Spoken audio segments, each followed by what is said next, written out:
Hello, football enthusiasts. Welcome to Blaqsport.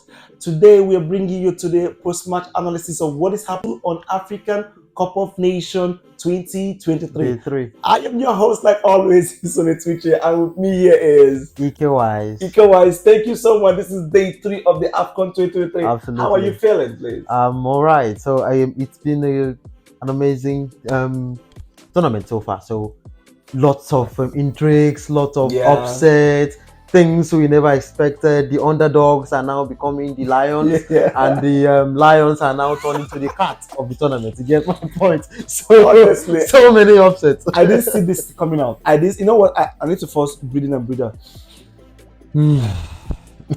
Okay, so what I needed to do this was because of the scorelines for today. This is match day 3, and we have Cameroon against Guinea, which ended on a 1-1 draw, having Bayo scoring in the 10 minutes and Magri scoring in the 51 minutes.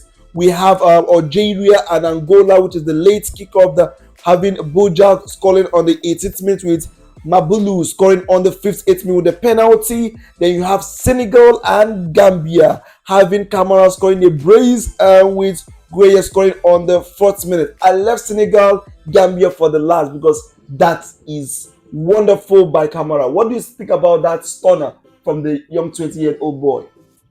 When I saw the goal, I was wow, and I was like, Yeah. that's a champion performance right there. You get Yes. me? Yeah. So you see Senegal come out, you see Camera come out, you be like, wow, is this a 20-year-old kid? Definitely. He really surprised me, and his composure in the game throughout.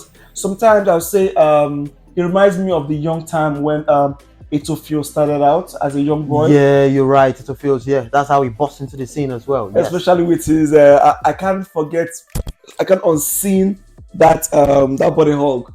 Yeah, yeah. It Sleeveless. was Puma that made that jersey. I'll never forget. You know, there was a time Puma was really known for making body hug jerseys because they made the Exactly. same thing for Ivory Coast as well. Ivory Coast Yeah, one yeah, yeah. had a I body hug remember having those jersey. kind of.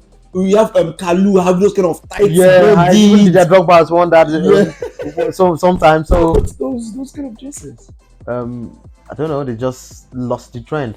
It's no longer trendy. And I believe after that, the sleeveless was first of its kind. Yeah, that was actually first of its kind because countries did not really make use of the sleeveless jerseys, Yes, and Cameroon I, just I think they wanted burst you in into trouble this. for it. I think something it wasn't approved. Maybe I need to find out Yeah, about I need that. to make further research on that, but I don't think there was any sort of backlash on there because they It used it should in be a major tournament and that they was only used it. once. That was only once. They didn't do it again. Yeah, they didn't. So we have to do further research on that to know if there was actually a backlash. Okay, so this is what we have for. We're talking about the match between Senegal and Gambia that ended on a 3 goals to nil. This is a whipping clean sheet with 3 goals up.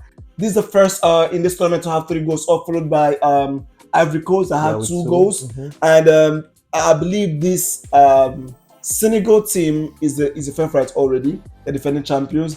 But what they did today is what we expected them to do. Yeah, that's true. What they did today is what we actually expected them to do. That's a champion performance. But sometimes some countries win the tournament, and the next season when they come for the next tournament, they tend to fall out in the group stages. Though that's really synonymous to the FIFA World Cup. It's really been the trend in the last couple of tournaments. Yeah. But Senegal is a team to beat. Actually, Okay. I see them going way past them quarterfinals. Do you know what? I'm beginning to change my mind on in terms of Senegal because everybody seems to be having Senegal, Senegal, Senegal, and I believe they're going to give us the shock of this tournament. How do you, in terms of shocker, what do you mean? You think a team we did not expect to knock them out of the tournament? Obviously, not even knock them, but they're going to lose to a very team that we least expect because they've given a wonderful performance right now, and everybody is like saying Senegal is the one of the countries ready for this tournament. But I bet you there is no team that you need to underrate in this tournament. Yeah, you're right. There's no mid team anymore in the tournament. I mean, look at Angola. No matter how much the Algerians played, Angola gave them a run for their money. About the Angola and Algeria's match, the first half was a bit of a having the Algerians taking over. I had the commentator say that Algeria in the first half played like they wanted to win the AFCON, and the second half they played like they're defending the The AFCON.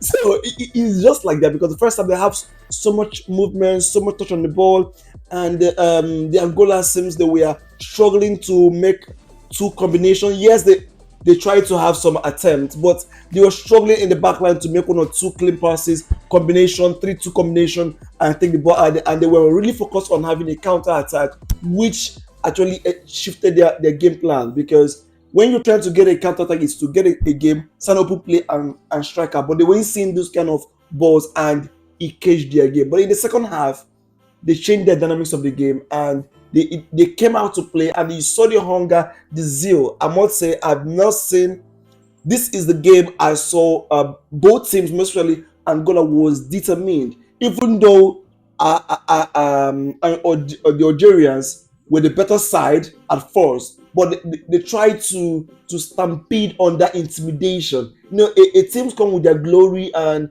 they intimidate you. Yeah. But Angola didn't shook it off and they came back. Yes, it was a penalty, well deserved, and they got the job they did in the tournament. But with this, do you think on your own side that Angola might have make a difference in this tournament? I mean, they've secured 1 point already. So what do they need to do now? They just need to win one game, win one more game, and they're through to the quarterfinals. You get my point. But Angola has really played fantastic football. Definitely. We have them in the same group as Cameroon, right? Yeah. Right. So if they were in the same group with Cameroon, that means they will be facing Guinea. Right? All Are right. they in the same group? If they are in the same, looking at that group now, we're talking what's about the group standing actually at the moment? Okay, let me look at the group standing. Now, looking at the group standing for Angola, Senegal, and Cameroon. So let me sit on the screen. Now, look at what we're talking about. Now, we have the Algeria, Angola, Burkina Faso, Mauritania. Then you have Senegal, Cameroon, Guinea, and Gambia. Oh, Senegal, Cameroon, Guinea, and Gambia.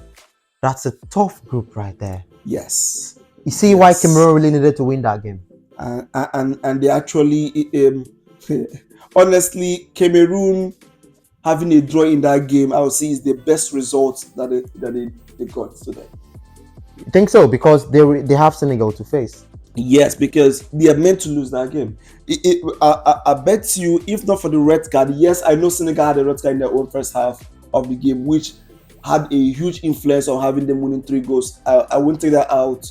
Yeah, but that does not mean I would downplay the effort of the Senegalese. But that made played a major role in them winning by those 3 goals up. The same thing applies with Guinea.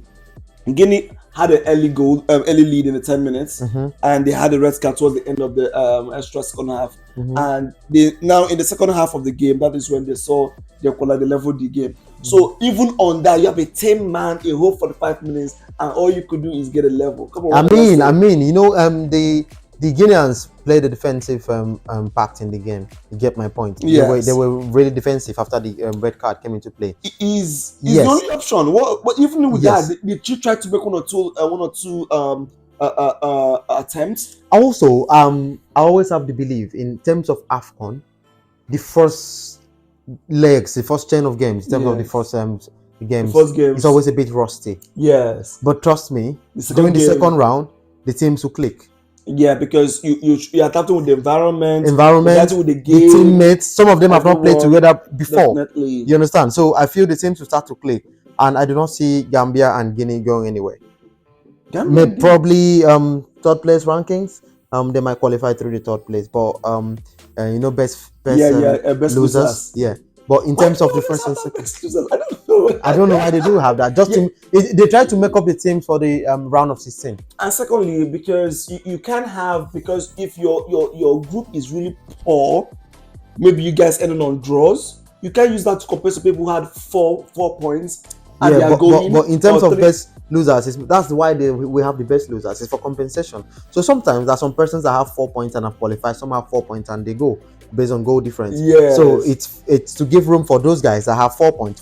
At least they are better than people that already have 3 points to qualify. Yeah, but if you have 3 points, the thing is, if someone has 4 points, like for instance in Group A, the winner got away with 7 points. Yeah. The second man got 4 points, and the third man got 4 points. You understand?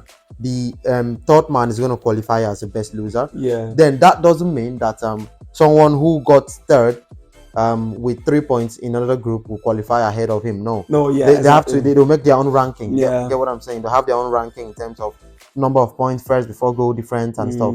So they just need them to make up the number for the round of 16. Okay, so now look at the Cameroonian team. We have a big elephant in the room that needs to be addressed, which is we have Andre Onana.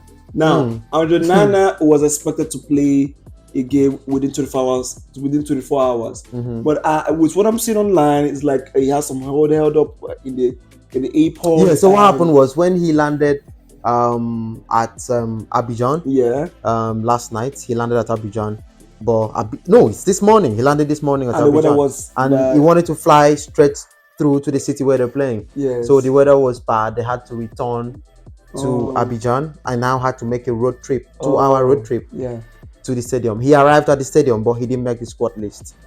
Okay. But as it stands, I don't know, because I'm seeing about 3 goalkeepers already in the Cameroonian team without Andre Onana. So I don't know if he's going to make that team. Now, I know if he makes that team, which means they'll have 4 goalkeepers in the tournament. It wouldn't be a problem. I don't see the problem with that. After all, people have okay, take for instance, Manchester United have 2 goalkeepers already standing by, which have never touched the gloves. Yeah, but what that means is it's passing a message for the coach Rigobert Song to bring 3 goalkeepers, knowing Andre Onana is going to join. It means he wasn't certain he was going to keep to his own end of the bargain. Yeah. Because he could have created room for a midfielder or a defender or a striker. You understand? 4 goalkeepers in a tournament of how many games? Why? Exactly. So it passes some sort of message, that level of trust. I don't feel the trust is there. You get my point? That's what I think. The issue of trust comes into play, especially I believe because of the track record he has with Rigobert Song is now on a serious, what I call Rigobert Song is now on a very serious pressure, especially from the public opinion. Everybody thinks that Onana disrespected the competition by not giving it due respect it deserved. And on the other way around, we always judge things from a different perspective. We need to look on the other side of the flip of things. All right, so what's your perspective? Now, yes, Onana ought to have come before time, 2 weeks as normal standard procedure, but there was a first time for things. There was a first time. Onana has a very struggling season with Manchester United since his arrival. Right. And especially for someone who has actually going to a team, filling up a big shoe of the previous goalkeeper there, which is the G. Filling up that huge gap. A lot of expectations are on him. He's on the spotlight on every single day. If Onana coughs now, everybody will carry it. They don't want to know. Right. So I get your angle. I get your point. So you're saying that he's trying to secure his shirt, right? It's not just about a shirt. This is about a coach putting a trust in you. In all this I'll call it, with all these things going around benching, but he's still playing you, and the least you could do is to count on him winning, especially in January transfers, when most teams actually struggle with injuries and he needs you. When this is the time the coach he needs you. I know what people are saying about your country comes first. This is not about, because he's already going to make the list. He's already going to make the list. So when you're thinking as if it's not just those moments of them running around the pitch is going to impact on the team. No. These people have been playing together. Not just all those 2 weeks. I mean, make a big change of the tournament. Sometimes we need to give these people some benefit of the doubt. Right. It's not easy for you to. You know what it means for you to. You're playing. I guess you're playing one of the best team in the world with very huge fan base. And now still everybody. Maybe don't understand how big Onana is. Maybe I understand. Maybe the way we are saying it, this guy actually made an impact so much that we sometimes need to give them benefit of the doubt. Yes, he's trying to come. Most people don't even come. Most people fake injury and don't come. Right. So, in terms of Andre Onana, I see where you're coming from, and I totally get it. I understand with you, but he has a track record of being very, very nonchalant and disobedient. Okay. It's actually because of the track record he has. He Okay. was sent out of the camp the last time. I remember that. Yes. Right. The circumstances at which he left Ajax was very controversial as well. You understand? So now he has that track record of controversy. He's not the first player to have the media show, in which, you know, the way the media is, they will taunt on you when they want to, and they will hail you when they want to. Exactly. He is not the first player to pass through that. He's not the only Manchester United player. But you understand? Do you know other players have been through that scrutiny as well? But he's one of the, if check it, Right. anytime Man U loses, he's the headline. If Man U wins, he doesn't make the cuts. Right. People even, okay, say how bad it is. Is that bad that people did notice that Onana had more clean sheets than most of the big team players as of then, because of the emphasis they were actually putting on Onana? Yes, that is the shoes that comes in Manchester United. Manchester United is like the golden bride of England. So it has a lot of a lot of weight on your shoulder. Once you're a Manchester United player, you're carrying the weight and burden on your shoulder. So you should not be surprised when the media is actually attacking you. Some players at Manchester United are used to it. Imagine the way they were criticizing Jadon Sancho. He didn't care. You understand? Now he's at Borussia Dortmund. But what I am saying is, you do not see other players doing that to their country. I mean, the Asian Cup is ongoing. Did you see Song Heung-min saying that he has a Manchester United match to play on Sunday, that he's going to play that match before he flies to Qatar to join with South Korea to play the game? No, he wouldn't do that. Did you see Mitoma doing that? No, he wouldn't do that. Those Asian players didn't do that. No African player did that. The only players that didn't come, I had one Ghanaian player didn't appear and eventually got a red card, and he's not going to play until AFCON is over. You know what I'm saying? A Ghanaian player at Leicester City. So you see, you can either say no, you're not coming, but he couldn't choose to say no. The reason why he didn't say no, he wants to eat his cake and have it. He wants to try to pacify the fans and like, oh, okay, I want to make up for the misconduct that happened the last time in camp. Okay. I want to try and make up for that. If you can remember, Samuel Eto'o had to come out and speak about it and like, oh, he's my son, he's our son, and we'll try as much as possible to remedy the situation and get a soft landing in this instance. But he's trying to carry two things and climb the ladder. It's not possible. You can't do that. You fall. So you have to pick a side. I felt that he needed to use this AFCON as a breather from Manchester United, to use that to take the media eye off him. You know it's not going to happen. You know very, very well that if it was Onana that kept in this game, everybody knew that was. Imagine what was that in the Cameroonian defense. So imagine if it was Onana, that could have been the blunder of that. You see, but that wasn't a goalkeeper all over the whole place. No, that wasn't a keeper's fault. Anybody that blames Onana, I will go ahead and counter that person, because that was the goalkeeper made a good save. Trust me, he made a fantastic save. Very good save, but the defenders were all around, messed it up. But regardless, in all this, nobody is actually picking on, okay, there's a wrong defense. When goals happen, when you say, Onana, basket. No, there's some goals. Okay, for instance, the match we just watched yesterday. Okay. The Manchester United match. He wanted to stay. Yes. He keep a clean sheet. Okay, fine. Now you see it now. Now, in those goals, are you blaming Onana for not keeping those goals? No, it's not his fault. It's the defense. It's a defensive fault, because the defenders were not doing. If they see, trust me, the best teams like Manchester City, it's not as if Ederson is a fantastic goalkeeper. Yes. He's good with the legs. He can distribute the ball. Yes. But he's not good. He's not a shot stopper. But the defenders make sure that he's not exposed. That is how Ederson gets the praises he's getting. Okay, now in this way, now in terms of Onana, now, you know what? Let's just push so Onana is just a scapegoat. Sorry. Thank you. That's what he's always taking the heat. No. So he's allowing that get a toll of him, and it shouldn't be. And I know that, yes, he made a mistake in the sense of, I wouldn't call it a mistake, it's a choice. I believe everybody, Chris Brown will tell you that people blame you for your mistakes, for the choice you make, but they don't know the options you have to pick from. Yeah. So it's only you, side. Yeah, you don't know the options you have to pick from. You're right. But we only see things based on how we feel. And yes, public opinion will also come to play. Exactly. Everybody don't actually feel he respected the tournament. Honestly, It feels so. he did Everybody not. feels disrespected. Yes, me at some point I felt that way, but on the other hand, I want to see things this way. It has happened. How do you salvage this? It's about I'm just how do you move thinking, from it, is it because gonna make the list? the pressure now is going to take. It's not just because anything that happens now, you're going to take the pressure to Cameroon. That pressure is going to hit Cameroon. Imagine he now comes into the second match and concedes 3 goals. You know what? We stop this thing here. All right, this is how we're going to record this for match day 3. Remember, we are here to give you the post-match analysis of what is happening in African Cup of Nations for the year 2023, even though we're playing it in 2024.